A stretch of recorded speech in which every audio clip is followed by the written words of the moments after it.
ওমর রাদিয়াল্লাহু তাআলা আনহু একদিন এক যুদ্ধে হযরত খালিদ ইবনুল ওয়ালিদ রাদিয়াল্লাহু তাআলা আনহুকে জিজ্ঞেস করছে, খালিদ ৬০,০০০ কাফেরের বিরুদ্ধে যুদ্ধ করার জন্য তোমার সাথে কয়জন দিলে চলবে? তো উনি বলছে, আমিরুল মুমিনিন ওমর খালিদকে একা পাঠাইলেই চলবে। হযরত ওমর রাদিয়াল্লাহু তাআলা আনহু বলছেন, খালিদ অহংকার করলা? হযরত খালিদ ইবনুল ওয়ালিদ বলছে, ওমর আমিরুল মুমিনিন, আল্লাহর কসম অহংকার করে বলি নাই, বরং আমার নবীর একটা হাদিসের কারণে বলছি।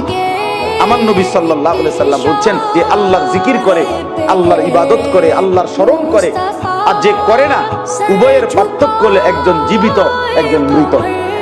তা আমার তো ইয়াকিন আমিরুল মুমিনিন জীবিত তো শুধু আমি, ৬০,০০০ এগুলো তো মুর্দা।